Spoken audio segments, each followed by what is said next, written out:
All right, welcome back to this week's episode of the Equipped, Bruised, Tired podcast. I'm here with Bryce Crab Shack, Crab Shark. I don't know what it is. Is Crab Any Shark of those variations is fine. There's probably a few more. as always. And we're just about a week since we launched our first episode. Uh-huh. It was kind of like a interesting week to see the reactions. We weren't really sure where this would go, and people would kind of, with no one being able to lift, generally speaking, and not be able to lift even more equipped than anything, really. It was kind of interesting to see what people would kind of think about an equipped podcast this time. Yeah. So, I mean, hopefully it just gets people more excited for when things open back up and everybody can stuff themselves back into excessively tight suits. Yeah, I think it's been maybe a good time because people seem to have a lot of time on their hands to kill. So I see a lot of every day I open Instagram to see someone else starting a podcast, I think. So Yeah. I saw Joe Cap started one Yeah. this past week. So it's been, I don't know, it's been good. We've had pretty good comments and reactions and a few emails. So people seem to like it so far. So how's your raw training going there, Ryan? Still pretty terrible. But I'm not doing squat sets of 25 anymore. That's a win. I finished that at 100 kilos. Hey. So 3x25 at 100 kilos. Check that off the bucket list.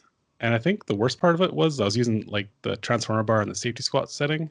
And once we got over 80 kilos, it started like really crushed me and I couldn't breathe very well. So like by the time I got to like 17, 18 reps, I started getting dizzy and I'm like pushing the bar up, trying to get breaths and stuff. So I think I saw some Instagram footage of your dog checking to make sure that you were still breathing. Yeah.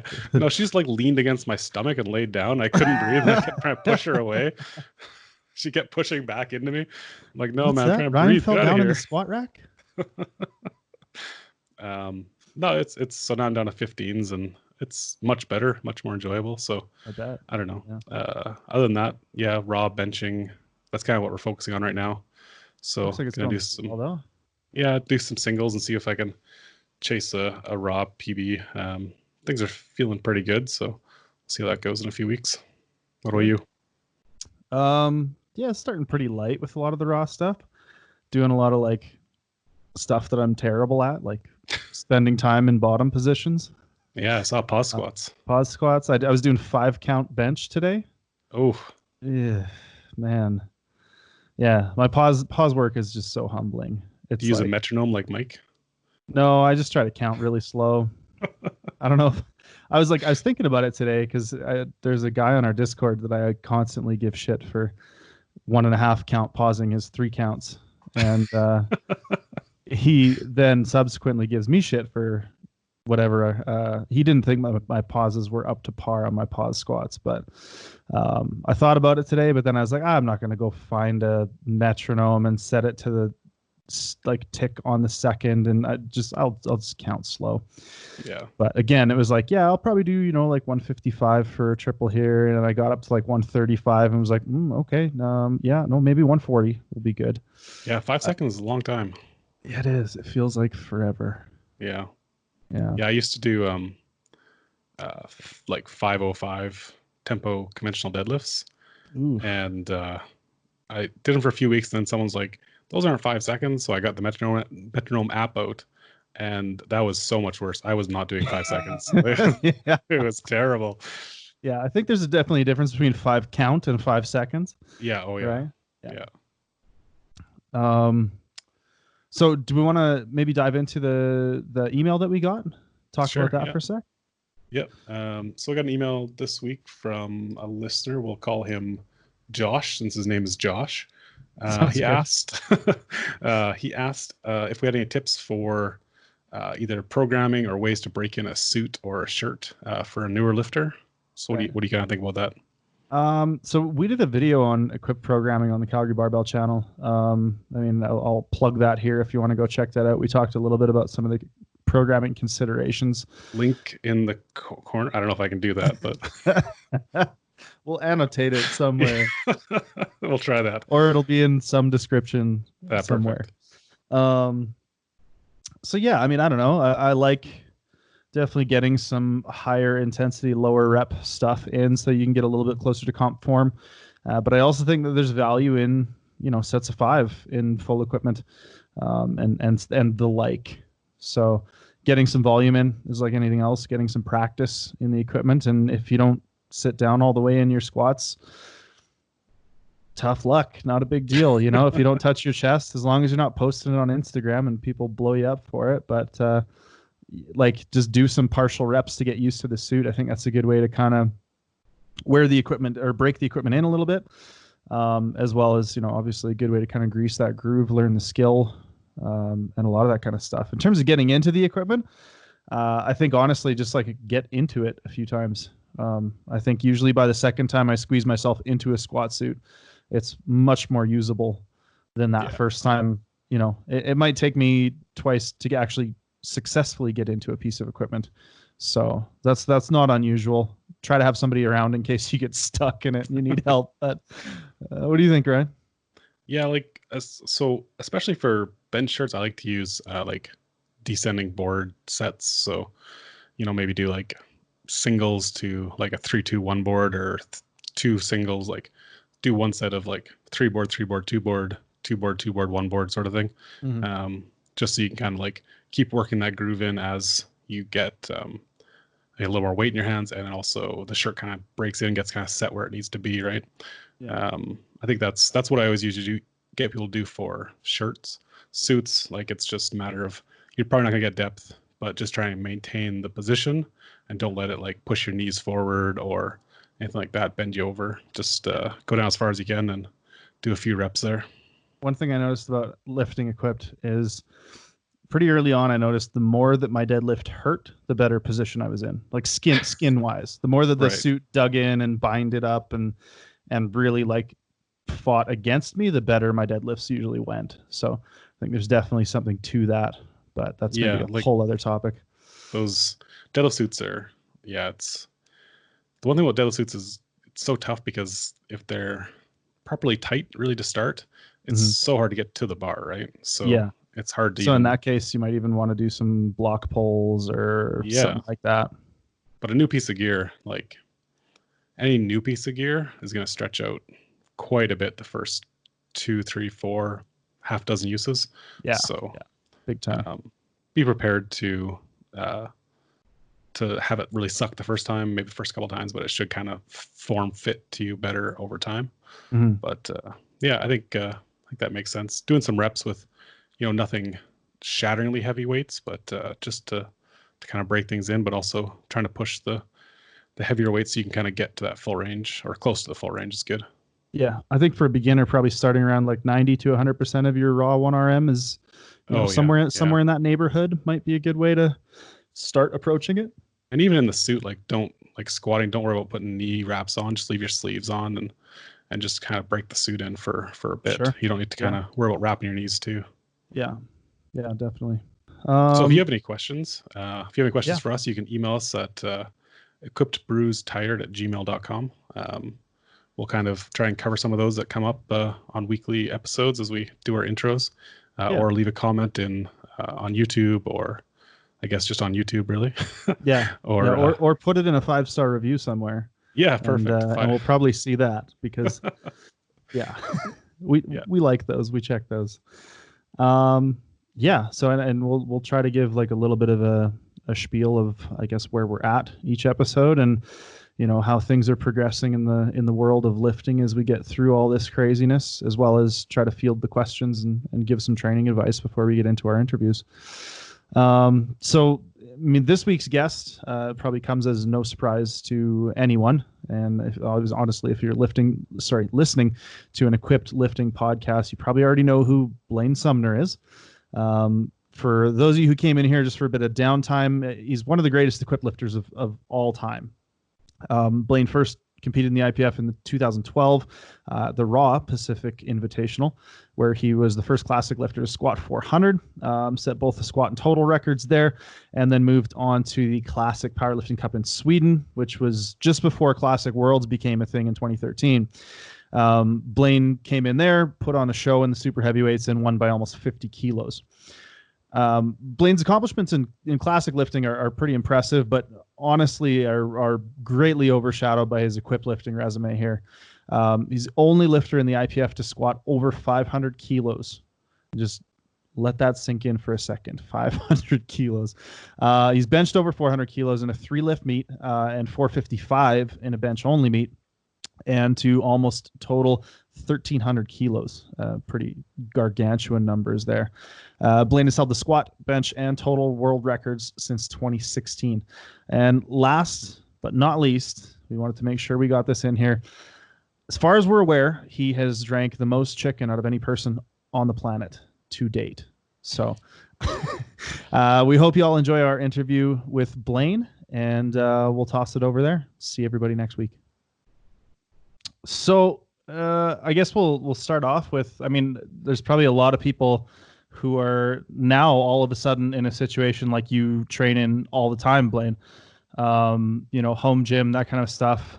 There's been a lot of people who train equipped by themselves, but not many who have done the things that you've done, obviously, equipped training alone. So I guess to start off with, how do you think training alone has helped or hindered your training over the years? Like, have you always trained alone? I haven't always trained alone. I got my start at Rocky Mountain Lifting Club and got my feet wet in powerlifting and the equipment there. But for the last, 10 plus years, probably now, close to 10 years, I've pretty much trained alone. I think there's pros and cons. So the pros of it's forced me to become much more in tune with every fine detail of my training and my gear. Mm-hmm. I don't have someone there that has more experience than me saying, do this with your straps or do this with your shirt, do this. I had to, I kind of got my feet wet and then sort of went off on my own and restarted from ground zero, like teaching myself the equipment from the ground up, trying things I hadn't heard of, different things I've heard people talk about. So that's the good part of training alone is I kind of had to build my foundation, my philosophy of how to use gear from myself. And then the cons, it's tough. Obviously, I got to the point where I could comfortably get my bench shirt on myself, get my squat suit on, and wrap my knees myself. It wasn't fun or pleasant, but I was able to. I'd say now with the weight that I'm handling, the biggest hang up would be doing handoffs in the bench shirt. Mm-hmm. So pros and cons, and obviously if you're doing it by yourself, you got to have some sort of safety mechanism. Right. So it sounds like, so when you transitioned from training with people, there was a big change in your training philosophy, or like you explored a lot of different stuff when you sort of left that environment. What was that like, and what did you, I guess, learn through that process? Yeah. So both philosophy and gear, but so I'm an engineer by trade. So I love numbers. I love spreadsheets. I love overanalyzing things. Perfect. So I love building spreadsheets with percentages or tank reps and building out a training plan and plugging in different numbers and, okay, using a projected max of this, what would this week look like? What would this progression look like? What would this wave look like? So I really enjoyed that part. I love that part of it, numbers and analyzing stuff. So worked with a couple different coaches, talked to a lot of people, tried different parts and pieces from people that I respected and kind of meshed it into my own ways. Mm-hmm. So I guess going back to the whole like training alone thing, now I don't know that many people are necessarily trying to get into gear right now, but if somebody was trying to get into gear and they had like a home gym setup, do you have any like tips or advice for people who are trying to get into gear maybe for the first time alone, or don't have the like crew or sort of hands-on guidance, like a starting point or some general advice for a beginner who doesn't have anybody? Yeah. The crappy thing is right now in today's day and age, I wouldn't recommend anybody try to learn gear on their own without help. Okay. In today's day and age with all the craziness going on. Right. But if you had people around that could spot or help, there's tons there. Well, there's a lot of resources online. Actually Calgary Barbell probably puts out the best stuff about gear. How much did you pay for that? That was not too much of a softball, right? But I mean, gear's tough. I'd say for sure you probably need to hire a coach. If not a coach, finding someone in person that maybe has had experience with gear before. And the biggest thing I'd say is keep an open mind. There's the stuff that I've learned and developed my own philosophies with gear is completely counterintuitive to kind of the common knowledge that everyone does with gear. So yeah, probably a very good answer, but finding resources online, an online coach or someone in person that somewhat knows a little bit about gear, I'd say is kind of a necessary part. Right. I think you touched on an interesting thing there in terms of like how counterintuitive your approach is. So why do you think your approach is counterintuitive, and maybe what are some of those sort of counterpoints that you've come up with and discovered that work for yourself, maybe not for everybody, but what are some of those things, and sort of like how did you get there? Sure. So I can't reveal all the secrets, right? That's fair. Yeah, no. Privilege for some. We'll hide some of this recording somewhere. The premium version. Say when I'll use the squat suit for example. When everyone learns the squat suit, when I learned the squat suit is you want the legs super tight, you want the strap super tight, you want the legs and crotch pulled way high up. So that's kind of how I started. And then just over time by myself, training by myself, was like, okay, what happens if I wear this, like the suit legs lower, or what happens if I wear the straps like really high on my trap close to my neck versus what happens if I wear them down closer to the shoulder. And the bench shirt, one of the things people always talk about is like common knowledge is like jacking the collar way down and like latching that belt super tight. Like that's how you jack a shirt.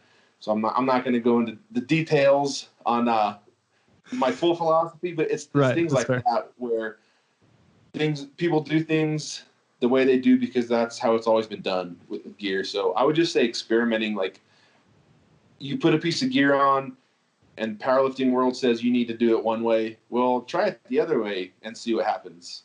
I think a lot of times people just do stuff, like I said, because that's how it's always been done, and not necessarily thinking outside the box. Yeah, I think that's a really good point, even just in training in general. People are kind of like, well, everybody else does it this way, so must be the way to do it. But it's interesting what you can, I guess, come up with when you throw some of that to the wayside and try your own stuff out, right? Yeah. Yeah. So circling back to training alone and the dangers and risks inherent to that, in 2018, you had a pretty harrowing accident, missing a re-rack on a squat, and you did suffer a pretty bad injury to the forearm. How do you think that experience kind of shaped the way you approach your training going forward, and what kind of changes did you kind of make to your training or the equipment you trained on to try and minimize the risks? It was for sure the most traumatic thing that's happened to me training wise. It's tough because I had to let it affect me. I mean, it was a life-changing ordeal, but I couldn't let it get in my head too much, because if I start to get scared or nervous or unsure about handling that kind of weight, then I'm not going to be handling that kind of weight anymore. I would say the biggest training thing that I changed is I used to feel like I had to be religious about squatting over 1,000 pounds every week. I'm not gonna call 999 pounds a working set. I got to be at like 1,003 or 1,025 or 1,047.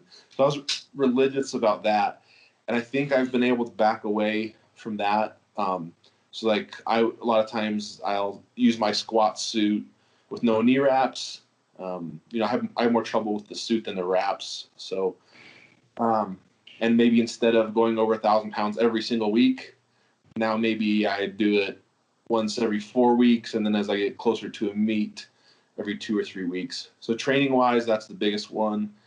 And then equipment wise, if they've seen the Instagram stuff, I had this giant contraption made that rides above me on my lifts, and it's got these mechanisms that attach to the bar, where for doing a single lift, it's supposed to act as like an auto spot system. So it allows me to travel down free And as soon as the bar reverses and starts going up, if something were to happen, the bar will not come down any further. If whether I just can miss a lift or if something crazy happens, shouldn't allow the bar to go down any further. So have you actually used that system? So it hasn't had to save me, but we did load test it with 1,130 or 1,235 pounds. No, maybe it was 1,135. There has been times where, like on a bench press, a heavy shirted bench, I've tried to get it back in the rack and I think I'm there, but one side didn't get in. And so I'm able to okay, that side didn't get in, and either lift it back in myself or someone come over and help. Right. But the spotting system has held it to the point where it's not coming down. Yes. Yeah. Cool. So following back to that accident, I know that was, I think about September of 2018. So 8 weeks later, you competed in Sweden at the World Championships and even placed second in Sweden.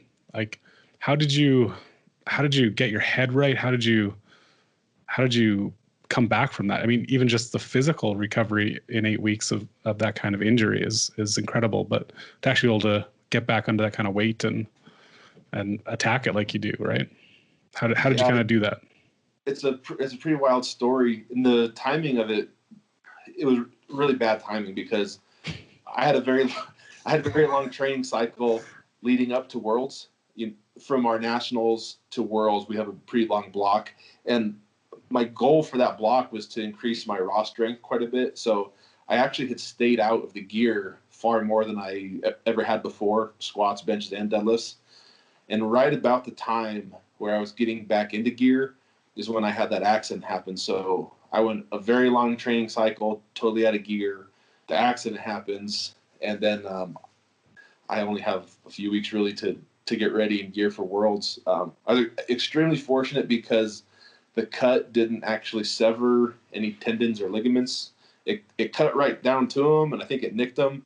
When we went to the ER, it was gushed wide open, and the doctor and my wife had me move my fingers, and they were watching the tendons to make sure that everything was still intact. So it cut down to them, but it didn't actually cut them. So functionally, I didn't really lose anything in my hand or my arm, but the wound itself, the doctor told me to take, I think it was 6 weeks off and keep it compressed, and not do anything.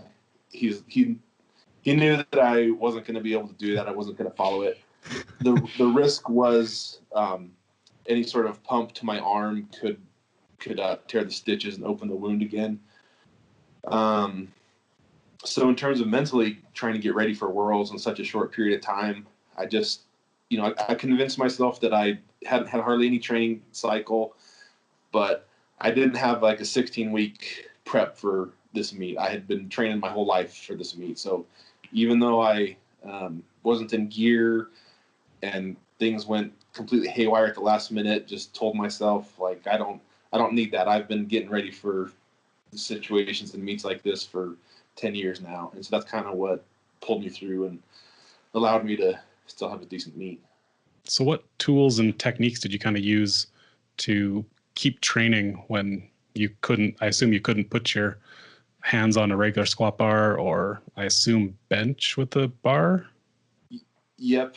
And it was probably 3 or 4 weeks that I took off from benching. I used a transformer bar or safety squat style bar to keep my squats going, which allowed me to not have too much stress on my arms. So that was a big help. And then just kind of one of my philosophies or things I've had to live by through most of my career is figuring out how to work around injuries. So it's kind of the engineer side of me, isolating and figuring out what I'm not able to do, where's the pain coming from, and work everything around that entire movement as much as possible. So, just because I couldn't use a certain part of my arm, I could do cables or bands around the inside of my elbow and do flies like that. Ways to do triceps without having to grip something, things like that. Damn. Cool. I guess that leads really nicely into a line of questioning that's a little bit near and dear to my heart, and that's going to be the hip injuries. Now, I know you've had some labrum issues, and that I think at this point, are you doing much raw squatting as a result of those? It's really tough. It depends on the day, honestly. When it's bad, it's like an 8 out of 10 bad. Yeah. But then usually I can put the squat suit on, even just straps down. And on a bad day, instead of an 8 out of 10, it might drop it to a 3 or 4 out of 10, which makes it a lot more manageable. And so the suit bottoms help a lot. I try to push my raw squats in training as much as possible. And sometimes, for whatever reason, I'll have bouts of 4 or 5 weeks where I can push my raw squats pretty hard and not too much pain. But at some point, it always comes back to bite me.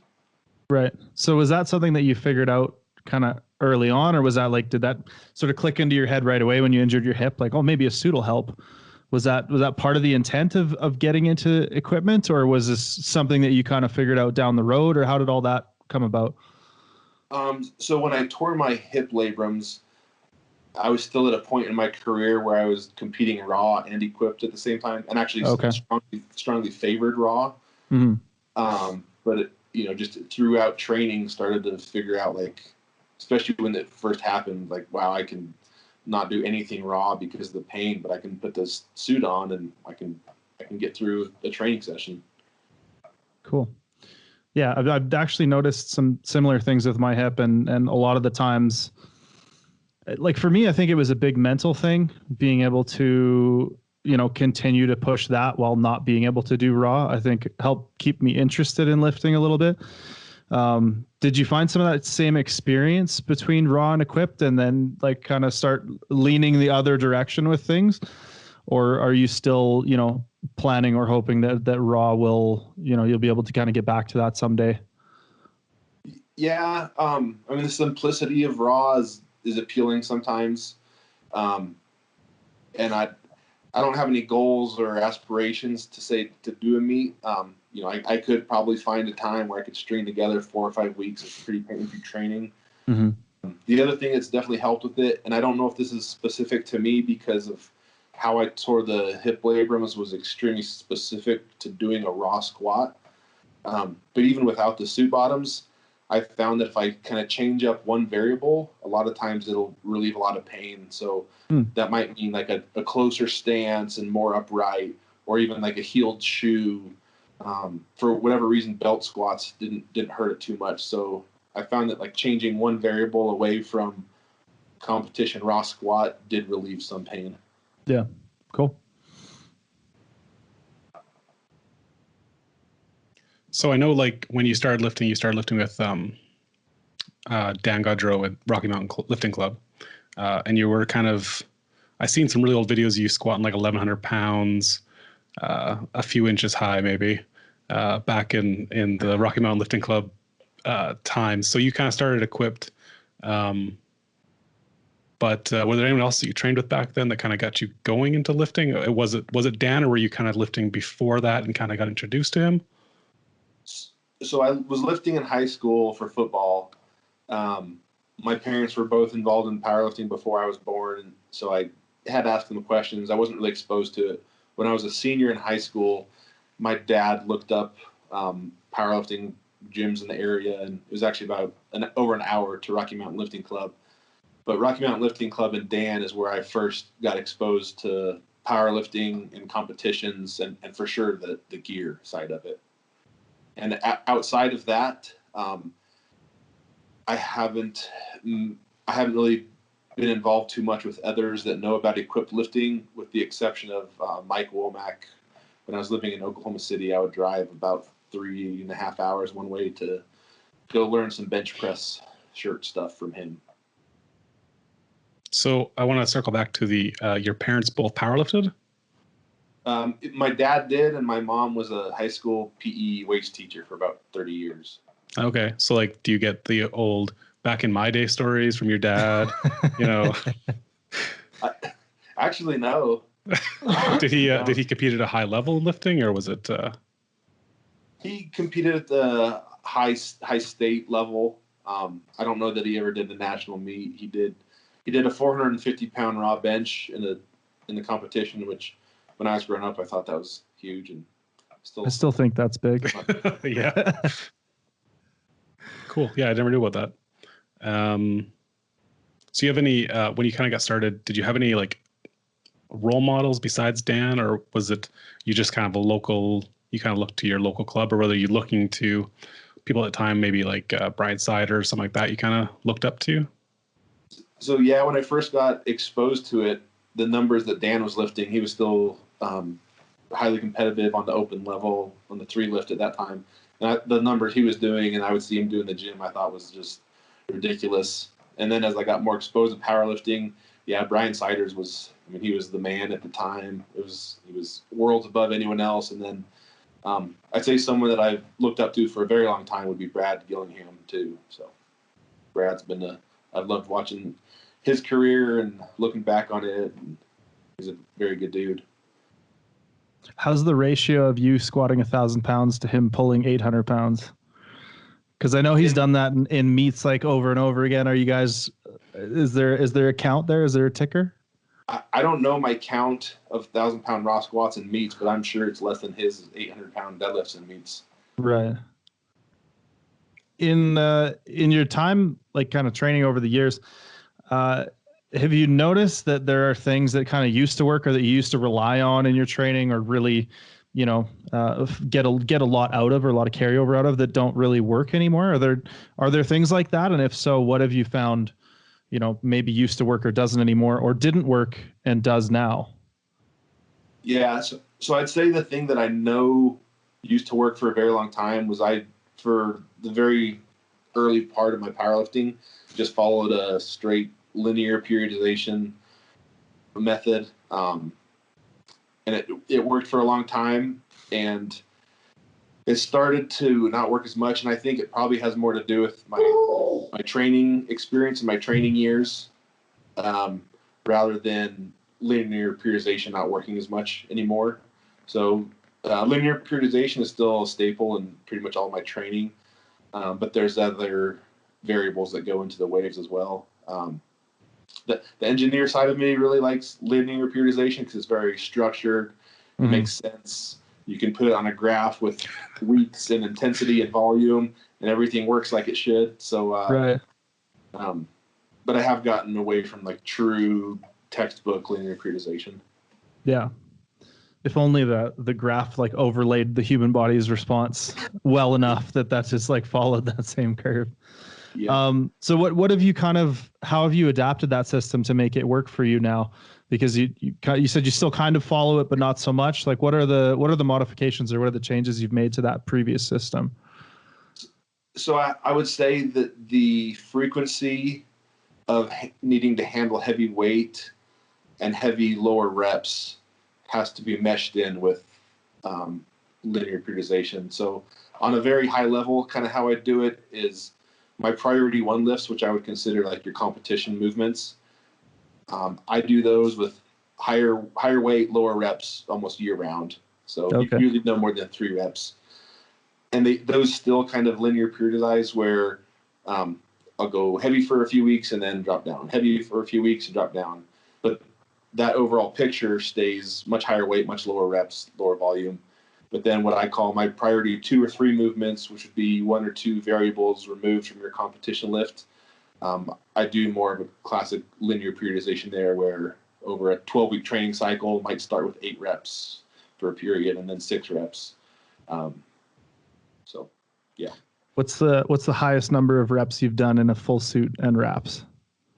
Have you done any like high rep stuff in your suit and wraps? No. I mean, once I'm above probably 40%, I just do singles. Okay. I've gotten interesting reactions from people, and I've gotten the impression that that's pretty much just blasphemous to a lot of people. So I was just curious, is all.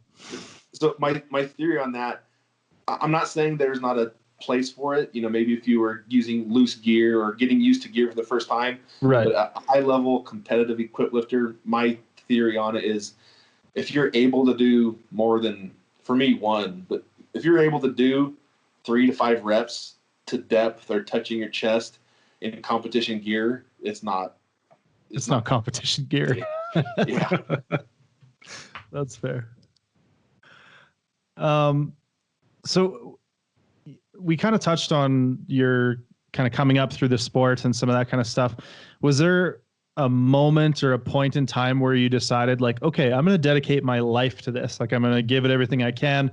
I'm going to move up to the 120 plus class. I'm going to squat 1,200 pounds. I'm going to do this, that, and the other thing. Like was there a point where that kind of clicked for you and you said, all right, this is like, we're going all the way here? No, definitely not. No? I always lifted and trained as hard as I could for football.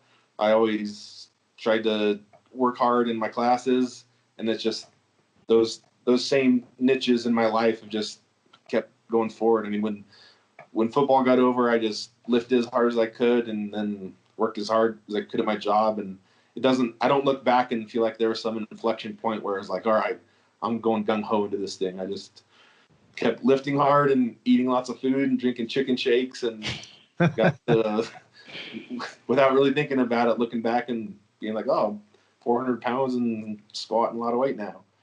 Yeah. So you just live a gung ho life is what you're saying. Yeah. All right. I respect that. That's awesome. So I want to, go ahead. Go ahead. You'd mentioned traveling like 3.5 hours one way to go train with Mike Womack to learn bench. Do you think he was one of the bigger influences on because obviously you squat a ton, you deadlift a ton anyway, but your bench is, if you want to look at where you're at versus where everyone else is at, like bench is definitely you're miles above your nearest competitor in the bench. So do you think Mike was a big role in that, or was it just kind of you're playing around with the gear over time? I'd say I have to give an enormous amount of credit to Mike, because the things that I do now in my training and with the bench shirt are totally different than what I learned from Mike. But the thing that I learned from Mike was approaching the bench shirt a totally different way than I had before. So, up until meeting Mike Womack, I thought, okay, this is a bench shirt and you have to use it exactly this way. Well, then I go down and meet Mike Womack and he says, this is a bench shirt. And no, you have to use it this way, which was completely different in a lot of different regards. And so it was being around Mike and seeing that, like, oh, okay, he did this a lot different than how I thought you were supposed to. So it was opening my eyes to, like, there's a lot of different ways, a lot of different tweaks, a lot of different things you can do, to where I went back to my lab and was like, okay, this is how everyone in powerlifting does it. This is how Mike does it. What if I do this? What if I do that? And it was just years of going back to the lab and tinkering to kind of come up with how I wanted to do it. So how I use the shirt now is totally different than how Mike Womack does it. But if I had never spent that time around Mike Womack, I don't think that my eyes would have been opened to trying so many different things outside of the box. Right. So, kind of related question: how many bench shirts do you think you own? Where's your spreadsheet? That's always the big collection, right? I do have a spreadsheet on. I don't know where it is. At least 20, probably. Do you have each use in your bench shirt tracked? Have you tracked how many times you've used each bench shirt, or are we not talking to Mike T right now? I have not done that. If I was, I'm very fortunate with my relationship with Titan. So if I was a lot more restrictive and I only had 2-3 shirts to work with, I'd probably keep more track of them. But it's like, okay, I found a shirt that works and now it's loose, and just order the same one again. Right. I'm not as anal as I used to be about tracking everything about the gear. Right. So it's interesting when you're talking about kind of your evolution with the bench, from, how you were initially taught to meeting Mike to, then again, opening your eyes in a totally different direction.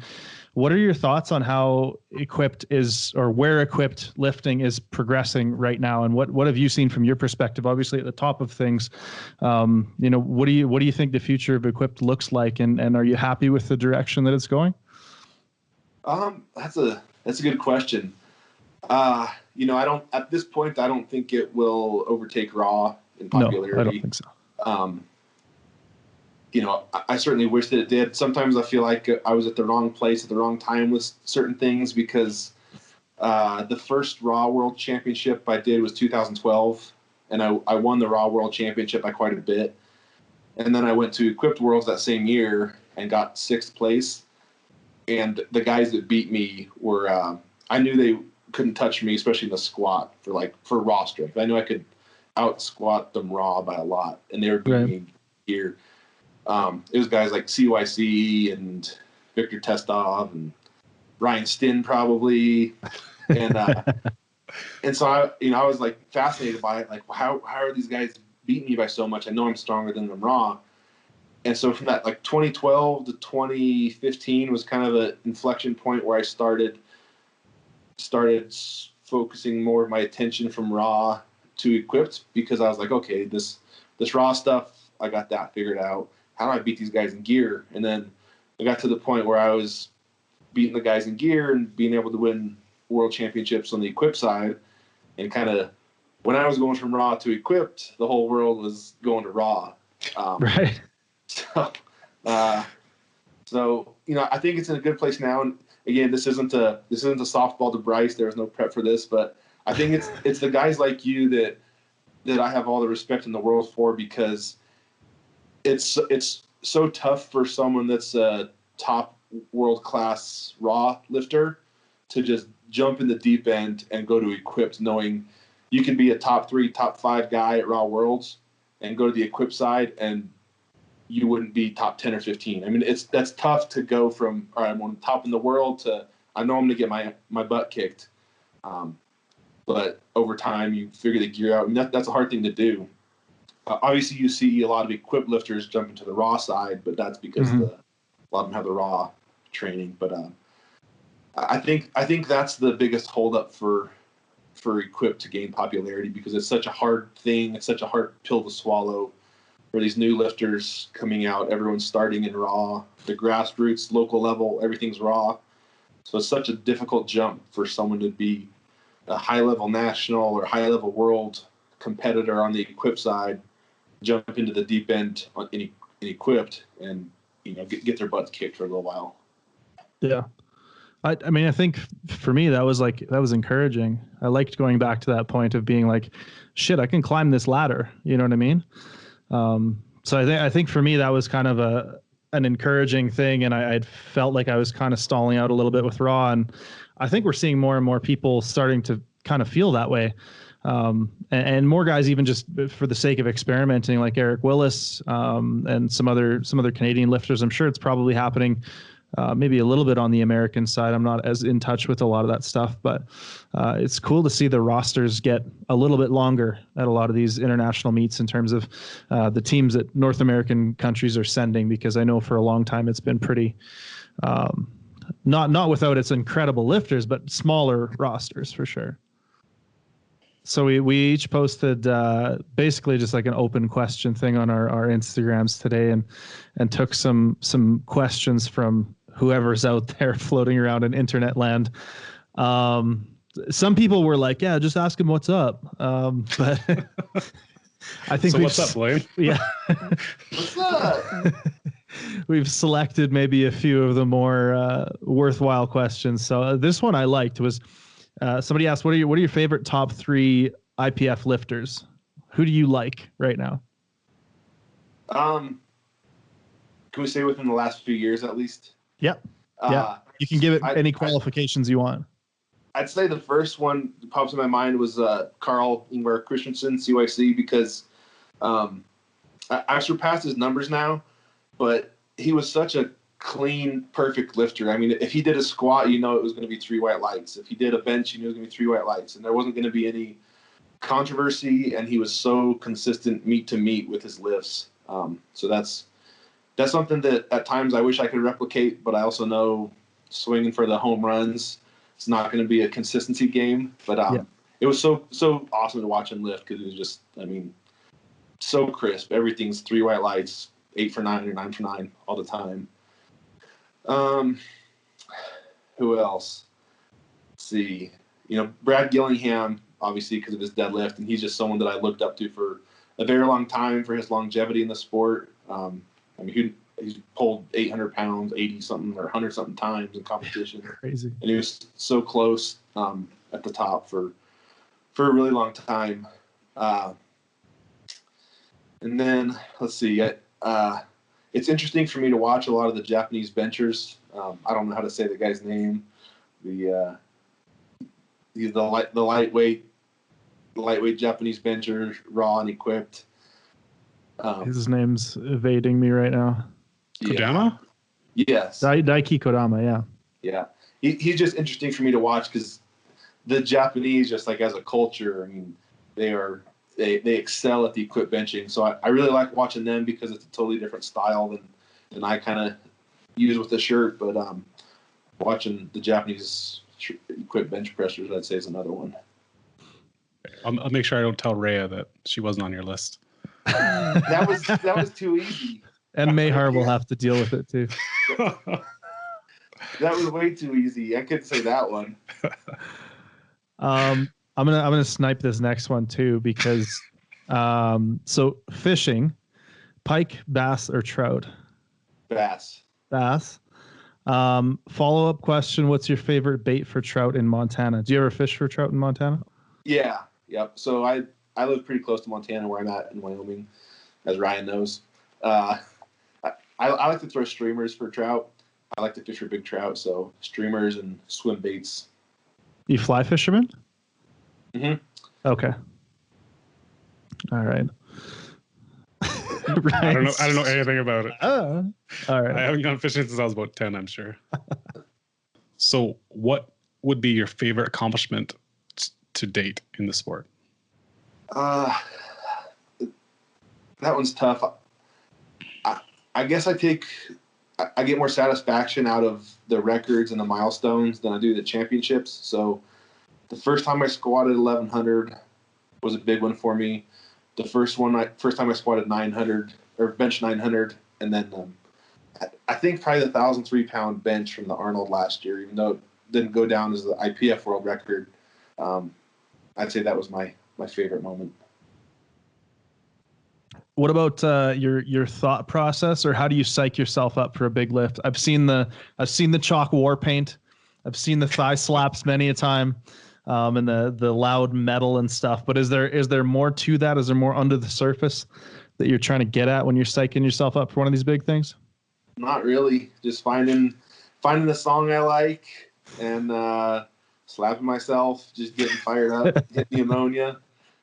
Where did the chalk war paint come from? It's an expression of self that the IPF doesn't like, so I like to do it. All right. Beautiful. That's fair. No magnesium on the face, I think. That's correct. So this is a good, interesting question. Besides a barbell and a rack, what piece of equipment is a must for you to have? For a must, there's nothing else. Nothing. You all kind of hit on that question earlier, but with everyone training in their garage or their home gyms, there was a period when I first moved to Oklahoma City where I just trained with a combo rack and my weights for probably 2 or 3 years and didn't notice any detrimental gains. So let me just pivot that then and say, like, so if you own a rack and a set of weights, what's the third thing you buy? I would say like a cross-functional cable machine. I have one of those in my gym, and that's probably the next most important thing I use. But where are you going to girls standing in the middle of it? Right. So it's got the arms that go up and down and in and out, and there's not a single body part on your entire body that you can't extremely effectively. Yeah, you have a nice cable machine. But what about, where are you going to put your protein shakes if you don't have reverse hyper? Oh. AKA the coffee table. Valid question. And your programs, I mean, they got to go somewhere. You're just tugging at all the heartstrings, hitting all the spots, Ryan. What was your hardest plateau during training, and how did you get past that point? Looking back at my competition results over the last few years, you wouldn't think that I've plateaued, but feeling my training numbers for the past 5-6 years, I mean, it feels like it's been a 5 or 6 year plateau. Part of it is injuries, but looking back at my training numbers and volume 5-6 years ago, it's not any greater than it is now. So I would, part of that's injuries and injury mitigation, but I would say it's just experience of learning how hard you need to push it in training, both intensity and numbers wise, and knowing where that sets you up for a meet. But there's no plateaus. I don't think there's any magic training twist you can throw in to get you through it. Certainly there are programming variables that can help you get through, but I mean, the definition of a plateau is pretty open-ended. Some people get frustrated if they don't put 10 pounds on their bench in 2 or 3 weeks. The stronger you get, the longer you train, your gains are going to get slower and slower. So I would just say obsessive dedication, nose to the grindstone, and just working is the only way to get through. Yeah. And sort of off the back of that, have you found that over the years there's like very definitive periods of time where you feel you need to, or maybe you're more comfortable kind of like redlining it, as opposed to times where you're like, okay, we're going to coast for a while? And how do you kind of decide when those are coming about, or do you program those, or do you just kind of feel it out? Yes. Perfect. I program in deloads, I program in percentages, but sometimes I follow my program about as good as Rhea does. And I do think there is He'll be on here next, something to that. If you're programmed for a down week, but you're warming up and things are firing and you feel good, I personally think that you have to take advantage of those days. It doesn't always pay off, but the longer you train, the more you're in the game, the less of those days seem to come. So when you're feeling good and the strength is there, even if it's not on the table for the day, I'm fully in support of getting after it. Yeah. I remember a story that Mike likes to tell about how he kind of did this one-off out in the middle of nowhere meet because his buddy was hosting it and wanted him to come compete. And he had a crappy training cycle and tweaked his back or whatever. And he goes to the meet with no intentions of really doing anything and starts warming up for deadlift and is like, oh shit, okay. And ended up loading it up and like taking this big deadlift, which I think to this day is still the most he's ever pulled. And he kind of looks back on that day like, if I hadn't put it on the bar that day, at what point do you know, like, okay, this is the heaviest I'm ever going to lift? Have you ever thought about that? Does that cross your mind regularly, or are you still just kind of like, no, there's no way I'm not moving up. There's no way I'm not doing more. That's a good question. I really do think I'm to the point, at least in gear especially, where I'm not going to lift any more weight than I have in training. But it's through meet experience learning that, okay, I only need to lift this much in training to do this much at the meet. So no, I don't think I'm done hitting PRs in meets, but I think I'm done hitting PRs in training. Awesome. I want to see more 1,000-pound benches. Me too. All right. So one more, kind of in that same vein. What would you say is the lowest point in your lifting career so far, and what did you learn from it? Bombing out of the World Games in 2017, I think it was. It 2017 when last World Games? That sounds about right. Yeah, I'd say that because squats were rough for everybody. They were judging very tough. I got a squat in on my third attempt, And I was like, oh, I made it. That's all I need. I need to get this squat in. And then opened pretty heavy in the bench. I think I did like 893, which I think was a world record at the time. When I got that bench in, I was like, man, I got a squat in, I got a bench in, and that was all I needed to win the freaking world games. I was like, I got it in the bag.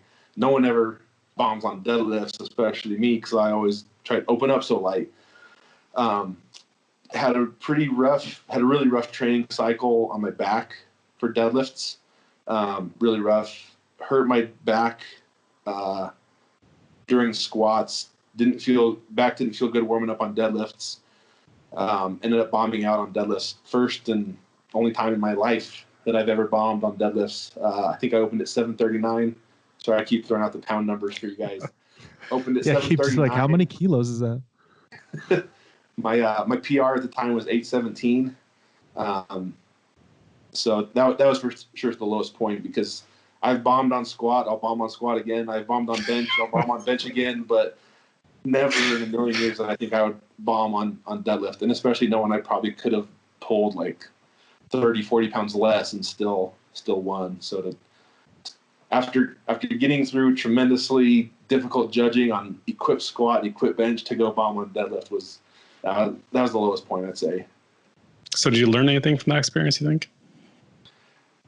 Yeah, for sure. I mean, I've always been very conservative on my deadlift openers, so I don't know if I would say that I changed that.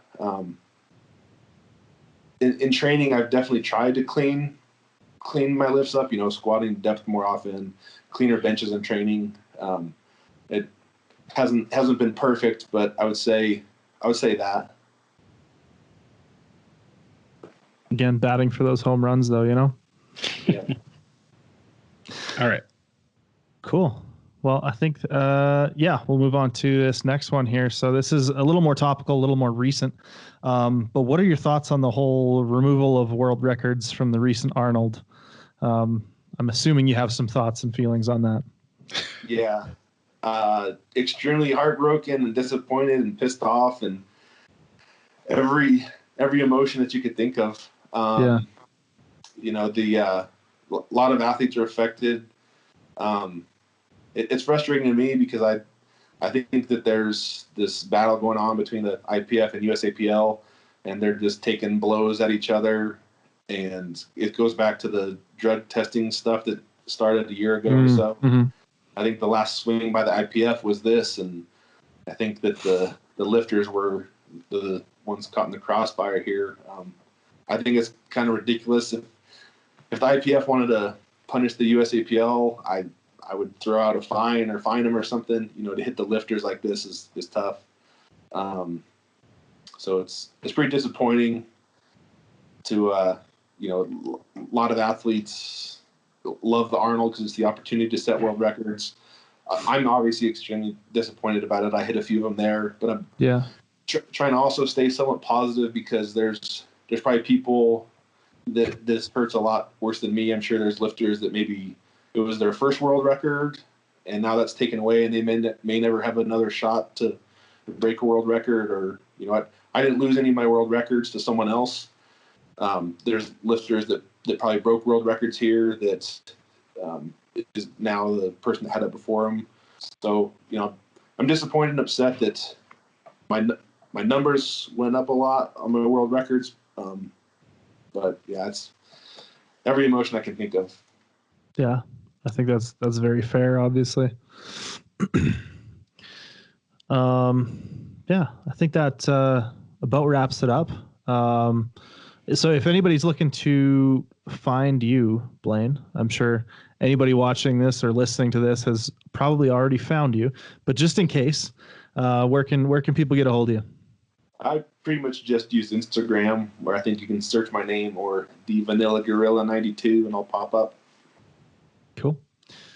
And I think that about does it for us. So thank you very much for coming on and having this chat with us. I think this will hopefully resonate with a lot of people who are interested in equipped lifting and who have, there's maybe a bit of a void of some of this information, and to have somebody like yourself on the podcast to chat about these things, I think opens up a lot of information and hopefully a lot of interest in these things. I think you've been a pretty incredible ambassador for equipped lifting, and obviously have set the standard to a pretty incredible height. So thanks for taking the time to chat with us. Appreciate it, guys. Awesome. Thanks, Blaine. All right. We want to thank you for listening to the Equipped, Bruised, and Tired podcast. We're going to be available on iTunes, Google Play, Stitcher, wherever fine podcasts are found. So make sure to leave your 5-star rating if you enjoyed the show, and a review as well, and or check out our video version of the show on our YouTube channel. If you have any questions for ourselves, guest suggestions, or questions for our guests, you can go ahead and contact us at equippedbruisedtired@gmail.com, and make sure to do your part to spread the word of the Equipped Renaissance. We'll see you next time.